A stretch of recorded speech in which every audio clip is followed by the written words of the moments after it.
was one of the bloodiest days in Wall Street history. Shares plummeted 31%. Tech stocks led Friday's fierce sell-off. This is really a great wake-up call. Millions of nervous investors following the huge drop on Friday. The Dow Jones... Enron was especially a big deal by the end of the year 2000 because by then most internet companies had already begun to fall and everybody on Wall Street was looking for the next big thing. And here you had Enron, which appeared to be this shining star of a new economy company. Its stock price went up 90% in the year 2000 and had gone up over 50% the year before that. It was an it stock on Wall Street, one of those companies that can seemingly do no wrong. We were the poster child for the new economy. We had this culture that had a lot of focus on reminding us how good we were. And as that culture emerged, then we get to Fortune magazine telling us we were the most innovative corporation in America. Then we really began to feel good about ourselves. Well, you all did it again.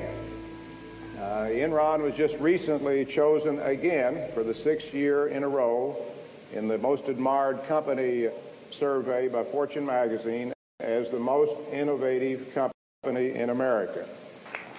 Well deserved, well deserved. The sales pitch still sounded good, but one investor saw something in Enron's numbers that the stock analysts had missed. By and large, the analysts admitted to us in person it's a black box. You have to take it on faith. Who knows where the earnings come from? They just pop out, and all we know is they're always good.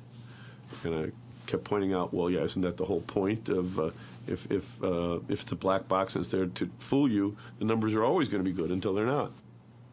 I'm not a beat reporter, so I would have had no reason to look at Enron, but Jim Chanos mentioned to me that I should take a closer look at Enron's financial statements, and it wasn't clear from Enron's financial statements that there was fraud here, but what was clear is that something didn't add up. In March 2001, Bethany McLean, a reporter with Fortune magazine, first raised questions about Enron's financial condition. She asked a simple question in the article that no one could seem to answer.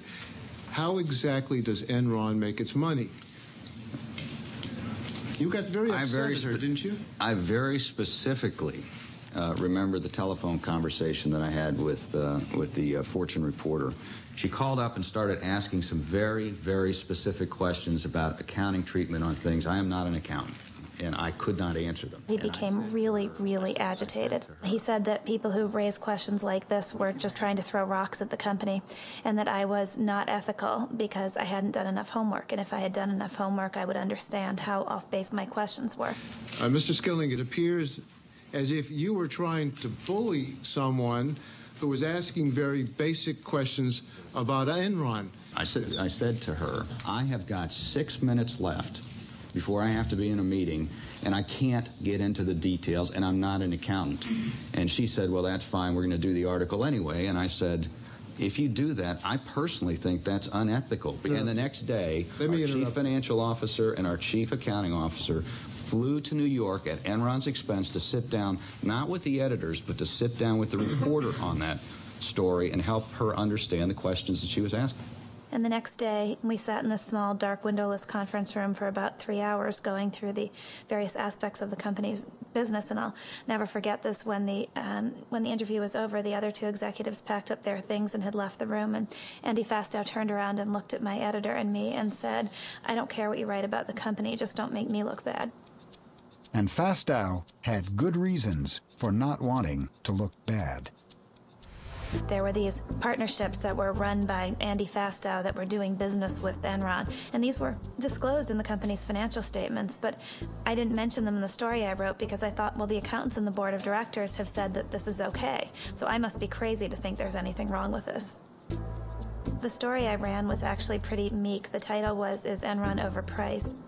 But in the end, I couldn't prove that it was anything more than an overvalued stock, and I was probably too naive to suspect that it was anything more than that. And was her article critical? Yes, it was.